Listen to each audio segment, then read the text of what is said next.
Bismillahirrahmanirrahim. Saya Halimatus Syadia, SPD Guru Pendidikan Agama Islam SMP Negeri 20 Balikpapan, sekaligus mahasiswa PPG PAI dalam jabatan Angkatan 3 tahun 2025 LPTK UINSI Samarinda. Pada hari ini 6 Oktober 2025, saya akan melaksanakan uji kinerja praktik pembelajaran di SMP Negeri 20 Balikpapan. Praktik pembelajaran hari ini saya lakukan di kelas 7A dengan materi mengagungkan Allah Subhanahu wa Ta'ala dengan tunduk pada perintahnya. Berikut video pembelajarannya. Warahmatullahi wabarakatuh.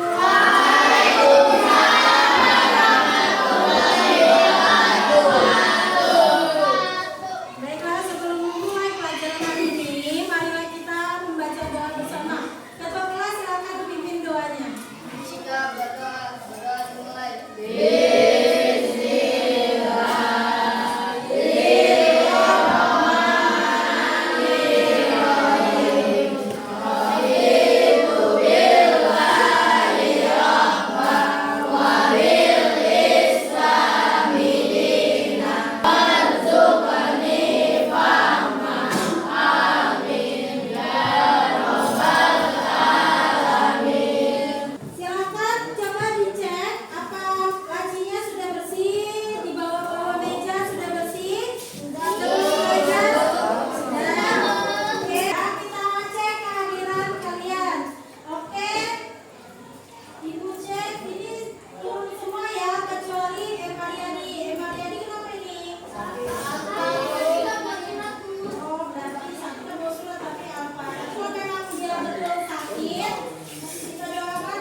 ketiga, peserta didik mampu menganalisis suatu kasus. Nah, jadi kalian harus bisa menganalisis kasus dan menentukan yang mana yang cocok. Apakah itu sujud syahwi atau sujud syukur dan sebagainya. Sudah paham tujuan pembelajaran hari ini?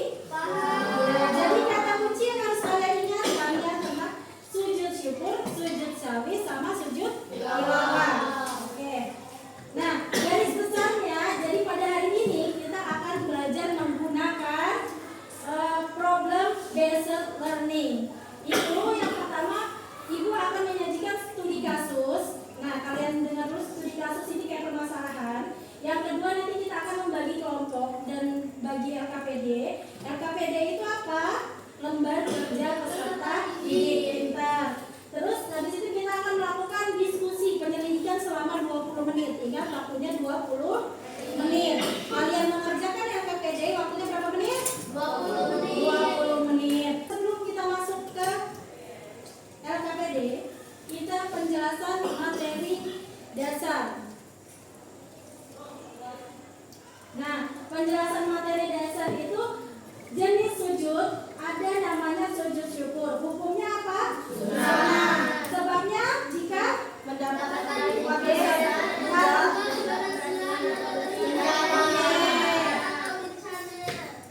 kata kuncinya berarti sujud syukur itu hukumnya sunnah. Kata kuncinya dia ketika mendapat nikmat atau terhindar dari musibah. Itu kita harus sujud syukur. Terus ada namanya sujud syahwi. Sujud syahwi ini hukumnya apa?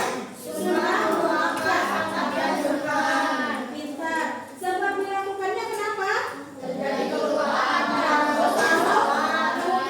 atau ragu dalam sholat, ya.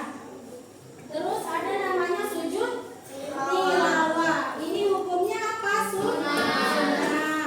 Kenapa dilakukannya? Karena membaca atau mendengar ayat sajadah. Ayat sajadah itu yang gimana Bu ciri-cirinya? Nah, yang itu tadi yang ada tanda kubah atau tanda sajadah di dalam Al-Qur'an. Itu ayat sajadah. Ini Ibu sajikan kasus ya. Ini ada kasus seorang siswa mendapat kabar bahwa ibunya sembuh total dari sakit keras, ya.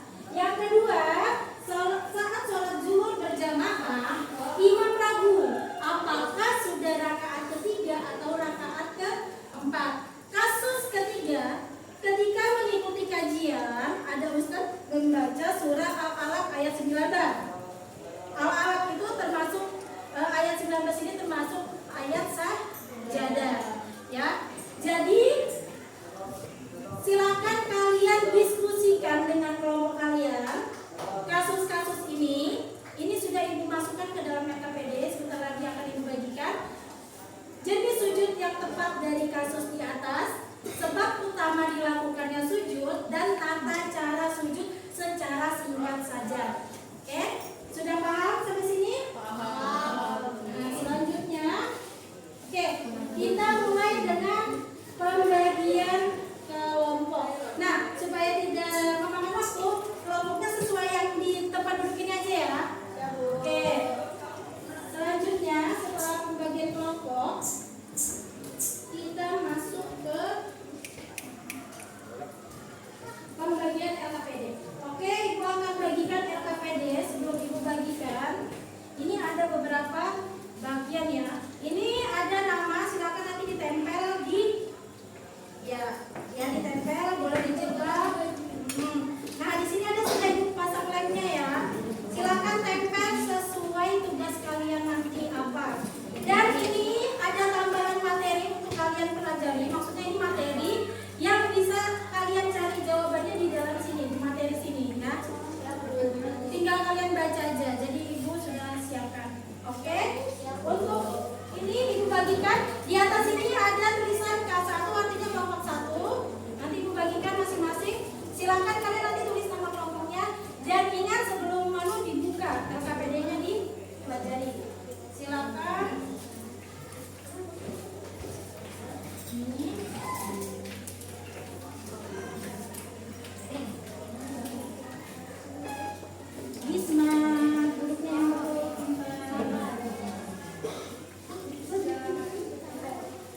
merangkumkan.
Nanti presentasi bacakan sesuai tugas masing-masing ya.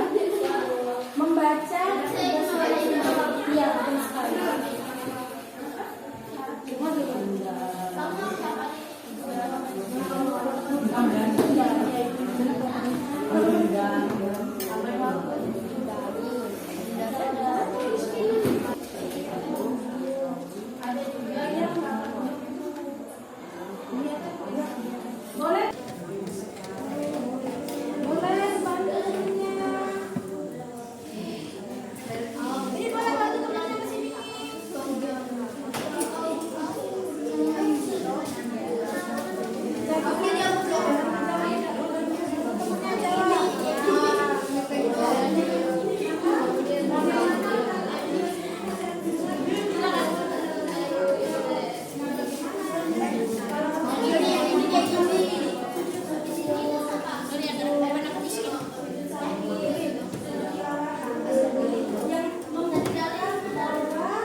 kami dari kelompok 1 dan nama kelompok kami adalah Zeus Squad. Nah, kami akan mempresentasikan LPPD PAI dalam. Nah, selanjutnya kita akan penentuan jabatan-jabatan masing-masing anggota, yaitu nama anggota kelompok kami Nadia Khairul Syifa, jabatannya sebagai ketua kelompok. Halo semuanya, assalamualaikum warahmatullahi wabarakatuh. Perkenalkan, nama saya Nadia Khairul Syifa. Di sini saya sebagai ketua kelompok. Tugas saya juga memastikan LKPD terisi lengkap, mengatur waktu dan fokus diskusi. Selanjutnya kita akan mulai presentasi dari pencari dalil yang dibacakan oleh Muhammad Fitra Firmansyah. Analisis kasus. Nomor 1. Studi kasus. Seorang siswa mendapatkan kabar bahwa ibunya sembuh total dari sakit keras. Jenis sujud yang tepat. Sujud syukur. Sebab utama sujud mendapatkan hikmah atau kabar gembira. Tata cara singkat intinya saja. Menghadap kiblat, niat melakukan sujud syukur.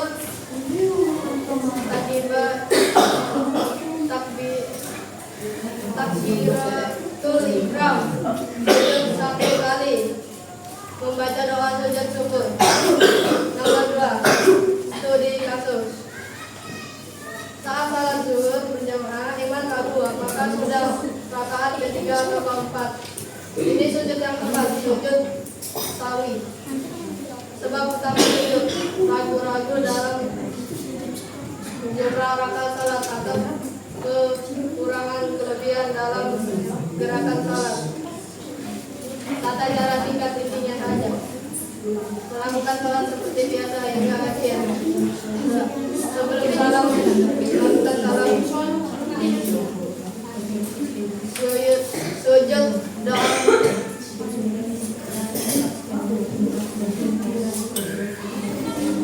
Kali 2 kali. Duduk di antara 2 sujud. Tasdadud. Akhir salam. Selanjutnya yaitu Fandia Hamza Dwi Aulia Putri sebagai jabatan pencatat tata cara. Kepada Fandia Hamza Dwi Aulia Putri dipersilakan. Perbandingan menurut hukum sujud syukur sunnah, sujud sawi sunnah muakkad, sujud tilawah sunnah. Perbandingan menurut syarat wudu atau bersuci sunnah yaitu suci dari hadas kecil dan besar. Sujud syahwi terpenuhinya syarat sah wudu atau mandi. Sujud tilawah suci dari hadas.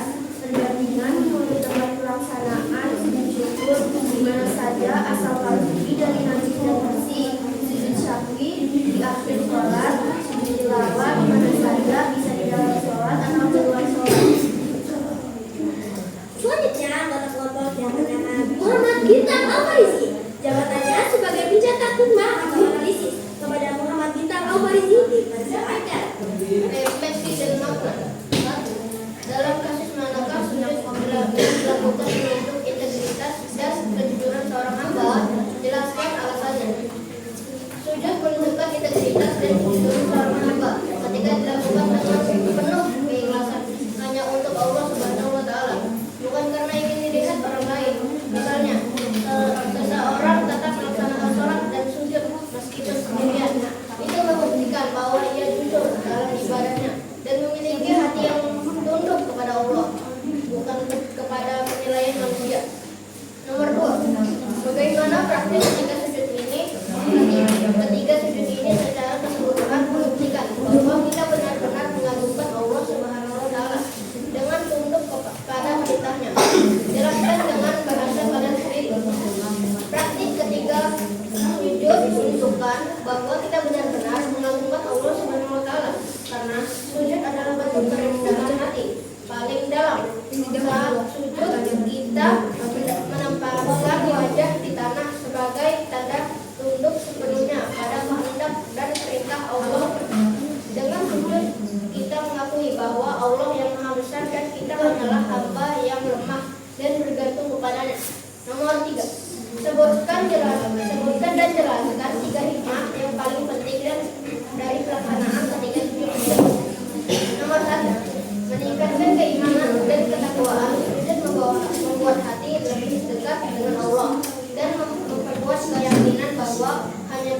tempat bergantung. Nomor 2, menumbuhkan kerendahan hati dengan meletakkan dahi di tanah. Manusia diajarkan untuk tidak sombong dan selalu rendah hati di hadapan pencipta.